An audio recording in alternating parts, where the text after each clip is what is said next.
খাবারের রান্নার নতুন একটি ব্লগ নিয়ে আপনাদের মাঝে হাজির হয়ে গেলাম। আজ শেয়ার করছি চাল কুমড়ো দিয়ে ইলিশ মাছ রান্না। আসসালামু আলাইকুম এভরিওয়ান, আমি নাসরিন সুলতানা মিনা, সিরাজগঞ্জের মেয়ে। আমার রান্নাঘরে আপনাদের সবাইকে স্বাগত জানাচ্ছি। রান্নার সাথেই থাকবেন। খুব সহজ হইতে রান্নাটা করেছি। এই রান্নার জন্য কিন্তু এই যে বাজার থেকে ইলিশ মাছ নিয়ে এসেছে, ডিমওয়ালা মাছ নিয়ে এসেছে। আসলে ডিমটা সবাই খুব পছন্দ করে, যদিও ডিমটা বের করলে মাছটা আর অতটা ভালো লাগে না, তবু ডিমটা সবার প্রিয়, সেজন্য এভাবে কেনা। তো একটা পুরো মাছই কিন্তু আমি রান্না করব। একদম কেটে ধুয়ে ক্লিন করে নিয়েছি খুব সুন্দর ওয়েতে।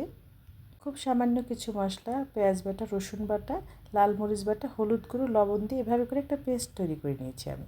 তারপরে তেলের মধ্যে কিন্তু কাঁচামরিচ পেঁয়াজ দিয়ে ভেজে নিচ্ছি। পেঁয়াজটা একটু বেশি দেবেন। এভাবে করে ভাজতে ভাজতে পেঁয়াজটা সফট হয়ে আসলে কিন্তু মশলার পেস্টটা দিয়ে দিতে হবে। দিয়ে এভাবে করে খুব সুন্দর ওয়েতে কিন্তু কষিয়ে নিতে হবে। তেলটা উপরে চলে আসা পর্যন্ত এভাবে করে মিডিয়াম আঁচে কিন্তু মশলাটা কষিয়ে নিতে হবে। মশলা ভালো কষানো না হলে কিন্তু পেঁয়াজ রসুনের ঝাঁঝালো গন্ধ থেকে যাবে, তরকারিটা একদমই ভালো লাগবে না। তো এভাবে করেই কিন্তু আমি কষিয়ে নিয়েছি। একদম তেলটা উপরে চলে এসেছে। অল্প অল্প করে গরম পানি দিয়ে আমি কষিয়ে নিচ্ছি মশলাটা। মশলা কষানো যত ভালো হয়, রান্নার স্বাদটাও কিন্তু তত বেশি ভালো হয়। এটা সবসময় খেয়াল রাখবেন।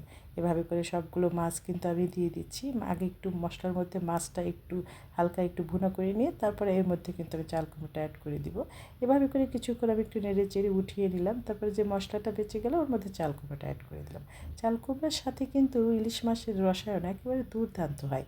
কী যে মিষ্টি ফ্লেভার! কারণ ইলিশ মাছটা একটু সফট তরকারি দিয়ে রান্না করলে বেশি ভালো হয়। যেমন চাল কুমড়ো, বেগুন, এগুলো তো অনেক বেশি ভালো লাগে যদি আপনারা সবজি দিয়ে খেতে চান। আর সরিষা বাটা দিয়ে খেলে সেটা তো একদম আলাদা একটা ব্যাপার, ওটা অনেক বেশি মজা হয়। তো এভাবে করে চাল কুমড়ো দিয়ে আমি কিন্তু করে নিচ্ছি। এখন চাল কুমড়ো 80% সিদ্ধ হয়ে গিয়েছে, তখন মাছটা দিয়ে দিলাম। সম্পূর্ণ মাছটা দিয়ে এভাবে করে কিন্তু আমি মিডিয়াম আছে খুব সুন্দর এতে কষিয়ে নিচ্ছি। একদম চাল কুমড়ার ইলিশ মাছের রসায়ন দুর্দান্ত ফ্লেভার। প্রত্যেকটা সবজি মাছের ফ্লেভারে একেবারে মিলেমিশে একাকার হয়ে যাবে, এত বেশি মজার হয়। এটা গরম ভাতে কী যে ভালো লাগে! আপনারাও ট্রাই করতে পারেন। আমার বাসায় কিন্তু ইলিশ মাছ আনলে চাল কুমড়া আনবেই, কারণ চাল কুমড়া দিয়ে সবার অনেক বেশি পছন্দ। আমি এভাবে করে মাছটা রান্না করে দিলাম। কখনও রান্না করা হয় ইলিশ সরিষা দিয়ে। এভাবে করে ঝোল দিয়ে দিলাম, একদম সিদ্ধ সব কিছুই প্রায়।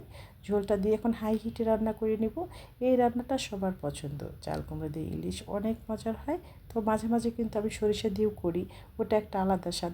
এক এক সময় এক এক রকম ভালো লাগে, আসলে যখন যেভাবে খাওয়া যায় সেটাই মজার। এই রান্নাটা একদমই সহজ, কোনো মশলা তেমন দিতে হয় না। একটা মশলা দিয়ে রান্নাটা করে নিয়েছি, একদম হয়ে গিয়েছে। এখন একটা সার্ভিং বাটিতে দিয়ে দিচ্ছি এভাবে করে। প্রত্যেকটা মাছ খুব সাবধানে তুলে কিন্তু আমি সার্ভিং বাটিতে দিয়ে দিচ্ছি। দেখুন এভাবে করে দিয়ে দিলাম সবগুলো মাছ।